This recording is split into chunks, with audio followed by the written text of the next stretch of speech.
अल्हम्दुलिल्लाहि रब्बिल आलमीन वस्सलातु वस्सलामु अला सय्यिदिल मुरसलीन अम्मा बाद अऊज़ु बिल्लाहि मिनश शैतानिर रजीम बिस्मिल्लाहिर रहमानिर रहीम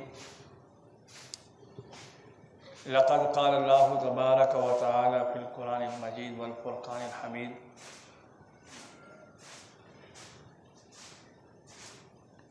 अल्लज़ी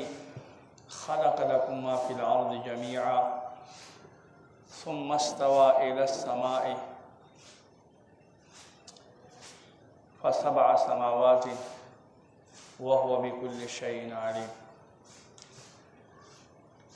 वक़ाल तआला फ़ी शान हबीबिही व महबूबी मुख़बिरन व आमिरा इन्नल्लाहा व मलाइकतहु युसल्लूना अलन नबी या अय्युहल्लज़ीना आमनू सल्लु अलैहि व सल्लिमू तस्लीमा। दुरूद शरीफ अमीना मोहब्बत से हुआ है। अल्लाहुम्मा सल्लि अला सय्यिदिना व मौलाना मुहम्मदिन बारिक व सल्लिम व सल्लि अलैहि। गिरामी कदर लरे निज़दे नरातनुको मुसलमानानो मशरानो कशरानो नौजवानानो मेहमानानो मेज़बानानो तासु टोलो तज़ जुमे मुज़रातक खुशालाई के खुश आमदीद वायम हर कले वयम अस्सलामु अलैकुम व रहमतुल्लाहि व बरकातुहू। वालेकुम सलाम व रहमतुल्लाह। माइज़तमंदो, कुरान मजीद सूरह बकरा 29 नंबर आयत स्तासु तरमख मावड़ान देख लो। कुरान के अल्लाह फरमाई वल्लज़ी खलक़ लकुम मा फ़िल अर्ज़ि जमीअ। अल्लाह अग़ज़ात ते चपदे ज़मक के सदी दा टोल स्तासु दे पारा पैदा कर ज़मक के सदी दा टोल तासु दे पारा पैदा कर। माई इज़्ज़तमंदो नन बा मुंग दे आयत करीमा पर रोशनी के और अल्लाह द खपलो इनामुनो जिक्र के खपलो बंदगानो बांधे न द यौ इनाम जिक्र के न द दुआओ के न द शलो के न द सलो के न द ज़रो के बल्कि लकुनो अरबुनो करबुनो पे हिसाब सरा सुमरा नियामतुने च इंसान बांधे कड़ी दी इंसान ते वरकड़ी दी वरकवी द ओवई जिक्र फरमाई अल्लाह अग़ज़ात ते चस्तासु द पारे पैदा करल पदे ज़मक के चसदी। रिवायतों की राजी अल्लाह जल्ल जलालुहु कल च दा ज़मक पैदा करा नो दा ज़मक प ख़ज़ेदा शो पज़ी वज़रेदन नो अल्लाह रब्बे करीम बतौर मेखुनो पदे ज़मक बांधे गुरुन खख कर ज़मक अवल पैदा कर ब्याई गुरुन पे खख कर बतौर मेखुनो च दा ज़मक ख़ज़ीना हरकत और ब्या पदे ज़मक के दन अल्लाह मुतसस पैदा कर उबोना ज़मक ज़मंग यवा दाना वरवाचो वदरे वरज़ो बाद आगा दाना ज़रबुन शी इवा पान इख्तियार की ब्या आगा दासे अल्लाह को कुदरतुनो सर लोयेगी यो रज़दा से शी यो फसल तैयार शी और आगा फसल में मालिक कट की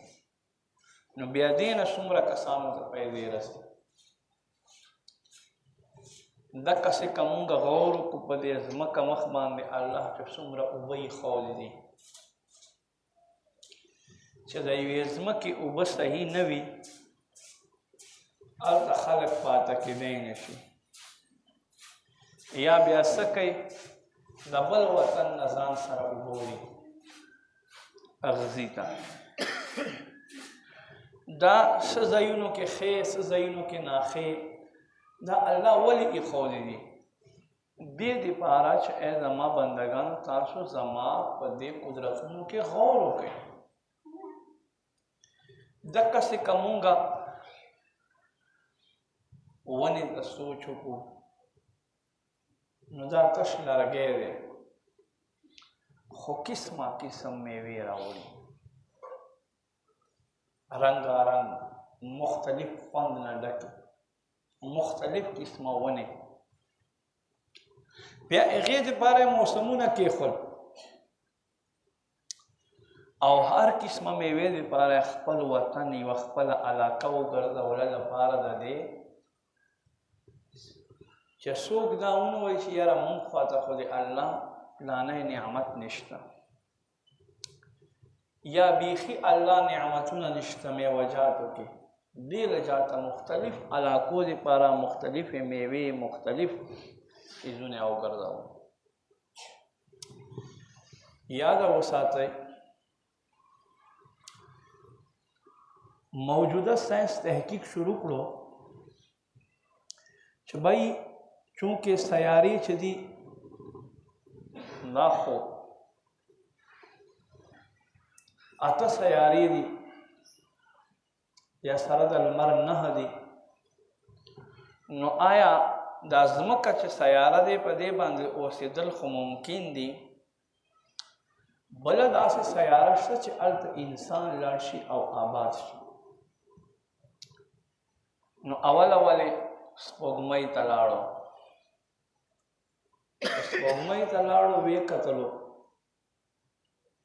وایي دلته درجه حرارت زیات دی ګرمي زیاته ده انسان په دې ځای نشي پاته کېدی بیا دویمې سیارې ته لاړو چې ځمکې ته انتهایي نږدې د مریخ ورته ویلی کېږي او هغه سیاره یې وکتله انسان وی دلته درجه حرارت انتهایی کم دی یخ ډیر زیات انسان نشي پاته کېدی نو قربان شم رب کبیر اول فرمایل هو الذي خلق لكم ما في الارض جميعا الله هغه ذات دی چې په ځمکه کې څه دي دا یې ټول تاسو دپاره پیدا مطلب دا دی چې دا ځمکه مې د ستاسو اوسېدو ګرځولې ده په ځمکه به اوسئ نورو ځایونو ته تاسو لاړ شئ خو اوسېدی نه شئ هلته به زما دا نعمتونه نه وي کم نعمتونه چې ما تاسو دپاره په دې ځمکه کې ایښودي یو یو شیز د الله په قدرت باندې دلالت کوي که انسان غور او فکر وکړي امام شافعي رحمت الله علیه یوه ورځ د شهتوت ونې لاندې ناستو او څه کافران ورته راغلل ورته وایي مونږ به ایمان راوړو خو مونږ ته یو داسې عقلي دلیل وښایه چې هغه دلیل په ذریعه سره مونږ الله تسلیم کو او ویې منو امام شافعي رحمت الله علیه له عقل له علم نه قربان شمه د شهتوت ونې لاندې ناست دی ورته فرمایي دا ونه د الله په قدرت باندې دلالت کوي وایي هغه څنګه وایي تاسو یې دا پاڼې راغونډې کړئ چې پاڼې راغونډې کړې په دې پاڼو کې تاسو څه فرق ښکاري وایي نه یو شان دی وایي دقه پاڼې که اوسۍ وخوري نو د اوسۍ په خېټه کې الله له دې نه مشک جوړوي مشک چې دی قدرتي طور باندې الله رب کریم د اوسۍ په خېټه کې یوې تیلۍ شانتې تیلۍ جوړه کړه او هغه د دې شهتوت له پاڼې نه جوړېږي او که دقه پاڼې بیا مونږ بیزې له ورکړو نو هغه پیپې باندې کوي او که دقه شهتوت والې پاڼې مونږ را واخلو او د ورېښمو کوم چنجې وي هغه را ورکړو نو یو طرف ته دی دا پاڼه خوري او بل طرف ته دنه ورېښم خارجېږي وی ګورئ دا دومره چنجي وي او ډېر غټ نه وي، دې ګوتې نه هم نري وي. یو طرف ته دی د شهتوت پاڼې خوري، بل طرف ته دنه دا ورېښمو تار خارجېږي. نو امام شافعي ورته فرمایي وګوره یوه قسمه پاڼه ده، د یوې ونې ده، خو که اوسه یې وخوري نو هغې نه مشک جوړېږي، که بیزه یې وخوري نو پی ترې جوړېږي، او که د ورېښمو چنجه یې وخوري نو هغې نه ریشمي تار جوړېږي. نو معلومه شوه چې دا دومره کاریګري کوي دا هغه ذات کوي چې وحده لا شریک ذات. نو کسان هوښیار الله یې هدایت سترګې کلاو کړې موږ ته کلمه ووایه چې مسلمان شو. یقینا دا کار یې غور قرآن کې الله فرمایي تاسو غور نه کوئ دې ځناورو ته چې په دې کې ما صحیح ښودي دي. وګوره غوا ته میخې ته یو طرف ته لری دی، په دې لري کې ګند پروت دی، بل طرف ته ایکه یوه پرده یې منځ کې دی او پی تیارېږي. یوه نری باریکه پرده دی، پرده کې دننه پی تیارېږي، ورسره دا لری پروت دی، نه له دې لرې نه ګند ورځي، نه له دې لرې نه بده ذایقه ورځي، نه په دې پیو کې شګې وي، نه بل څه وي چې مونږ څاروي لوشو نو بلکل مونږ له صفا پیدا کړي. قرآن کې الله فرمایي افلا یتدبرون فی القرآن، ای عقل والو تاسو غور نه کوئ په قرآن کې؟ څنګه قدرتونه ما درته ایښودي. نبی پاک صلی الله علیه و آله وسلم د شاتو مچۍ نه تپوس کوي، چونکې تاسو خو مختلف قسمه رس اخلئ د ګلونو، څوک پیکه وي، څوک ترش وي، څوک خوږ وي، څوک نمکین وي، ټول رس خو یو شانتې نه وي. خو دا څنګه ټول یو شانته خوږ ګبین شات ته جوړ شي؟ وایي قربان الله جل جلاله زمونږ ډیوټي لګولې ده. کله چې مونږ د خپل دې چتۍ نه د خپل کور نه پاس او رس پسې ځو، ونو باندې ګرځو، د هغوی په ګلونو کې رس راوباسو، هغې پسې ګرځو، نو په دې تګ وخت کې او په دې راتګ وخت کې چې څومره فاصله وي، په دې کې مونږ قربان تا په ذات باندې درود شریف وایو، او د هغه درود شریف په برکت سره الله رب کریم دا نمکین، دا پیکا، دا مالګین، هر قسمه رس چې مونږ په خوله کې راوړو الله رب کریم یې خوږ وګرځوي، مونږ له دې نه شاد کړو. څومره قابل غور خبره ده د الله جل جلاله په قدرت باندې. نو قربان شم فرمایي خلق لکم ما فی الارض جميعا، دا څه چې ما پیدا کړي دا مې ټول تاسو ته پیدا کړي، تاسو له پیدا کړي. مونږ څه کوو یا ربه؟ هر څه خو دې مونږ له پیدا کړي، مونږ دې سره پیدا کړي. فرمایي وما خلقت الجن والانس الا ليعبدون، نه مې دي پیدا کړي پیریان او انسانان مګر لپاره د عبادت پیدا کړي، چې عبادت به کوئ تاسو، ما به راضي کوئ، زما رضا مطابق به ژوند تېروئ.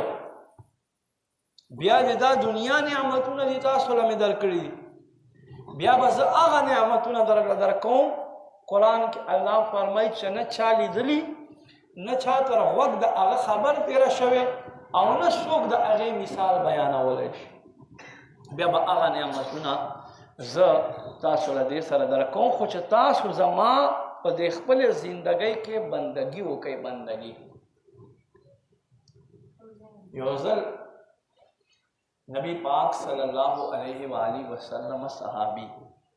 حضرت حارثہ رضی اللہ تعالی عنہ عرض پہ یا رسول اللہ صلی اللہ علیہ وسلم زپوخ مومن یما. نبی علیہ السلام ته فرمائی اے حارثہ تا سره په دې باندې څه دلیل شته چې ته پوخ مؤمن یې؟ وای ها یا رسول الله صلی الله علیه وسلم ما خپل خواهشات خپل دنیاداری او د دنیا چې سدي دا مې هر څه ترک کړل الله او د الله رسول رضا لپاره قربان زه په سرو کې او په کاڼو کې فرق نه کوم یعنی زما په نظ باندې چې څنګه د کاڼو قیمت نشته دقسې د سرو هم زما په سترګو کې څه قیمت نشته نبی پاک صلی الله علیه و آله وسلم ورته وفرمایل ته په حقیقت کې کامل مؤمن چې کوم انسان دې سټیج تر ورسي دې مرحلې تر ورسي نو دا سړی کامل ایمان ورګي یو ځل نبی پاک صلی الله علیه و آله وسلم صحابه ناس په دې کې یوه حامله اوښه را روانه وه په عربو کې به حامله اوښه چې چا ولیده هر چا به خوښوله ولې چې دې نه به یو امید و چې دی به اوس ښه بچی یا بچی زیږي او حامل اوښه قیمت به هم زیات له نورو اوښو نه نو ټول صحابه ورته ګوري خو نبی پاک صلی الله علیه و آله وسلم ورونه کتل صحابه عرض کې قربان تاسو ولې نه ورګورئ وی زه الله منع کړی الله ما ته فرمایي فلا تمودن عینیک زینت الحیات الدنیا اے محبوبہ د دنیا ښایست د دنیا سنگار پسې سترګې مه ګرځوه د دنیا ښایست د دنیا له سنگار نه د الله منع کړی چې کوم انسان دا خواهش ترک کړي نو هغه انسان کامیاب دی یو ځل د سپرلي موسم دی حضرت رابعه بصری رحمت الله تعالی علیها ناس د عبادت کوي په دې کې منځ آواز وکړو وای ای زما سردارې راشه ډېر ښکلی موسم دی او آسمان باندې هغه قوس قزا جوړه شوې ده قوس قزا هغه رنګارنګ کرښې چې لاړې شي لمر یو طرف ته پریوزي بل طرف ته وریځ وي نو دا لمر رڼاګانې خپل منځ کې ټکراو شي او مخامخ داسې اوته کرښې جوړې شي دې ته قوس قزا وایي وی دې نظاره وکړه لږ وی ما سره د دې ټیم نشته راشه اغزاد قدرتونو نظارو کې وخت مل تېروه راشه چې زه تا باندې د اغزاد نظاره وکړم چې چا دا نظارې جوړې کړې دي چا دا خوندونه جوړ کړي دي هغه ذات زه په تا باندې نظاره وکړم ما خوا ته راشه په تنهایي کې چې الله ذات درته وښیم نو ما عزتمند او قدرمند الله جل جلاله فرمای ما هر څه تاسو دپاره پیدا کړ څه چې په ځمکه کې دا ټول مې ستاسو پیدې دپاره پیدا کړي په دې کې غور کوئ او ما ته رانږدې کېږئ غور کوئ او ما ته رانږدې کېږئ ما خپل ذات سره محسوس کړئ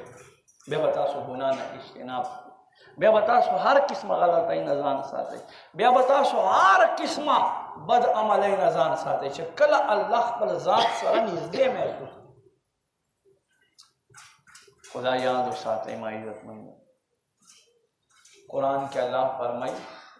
ثم لتسألن يومئذ عن النعيم په دنیا خو مې درکړو چې څومره نعمتونه دي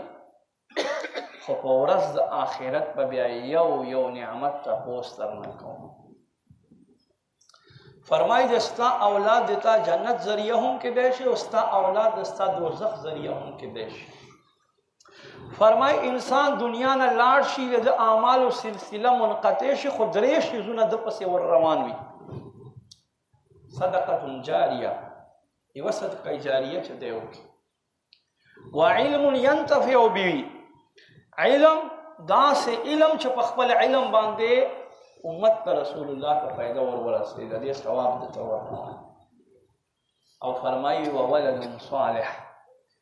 نیک اولاد د مرګ نه بعد هم د دپاره د ثوابونو ذریعه وي ده پسې ثواب رسېږي چې څومره عبادت کوي اولاد مور او پلار ته ثوابونه ور رسېږي اوس مونږ مسلمان یو په خپلو اعمالو دې غور وکړو د خپلو اولادونو په اعمالو باندې دې غور وکړو چې زمونږ دا راروان نسل کې دین څومره دی دینداري څومره دوی کوي الله او الله رسول سره محبت څومره کوي حضور فرمایي ادبوا اولادکم ثلاثه خصال اولاد ته درې عادتونه وښایه حب رسول الله الله رسول محبت ورته وښایه چې دا نه وایي چې خو زمونږ په شانو فرق دا صرف وحي ورته راتله نه الله رسول محبت ورته وښایه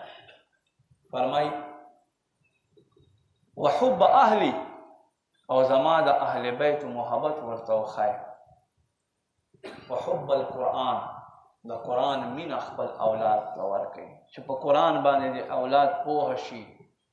قرآن زده کړي صحیح طریقې سره بیا به ته نه یې له دنیا به لاړ شي خدا ثوابونه او دا سلسلې به ذات پسې روانې ما عزتمندو قدرمندو دنیا ته هر انسان یو رزق تړلی راوړی دی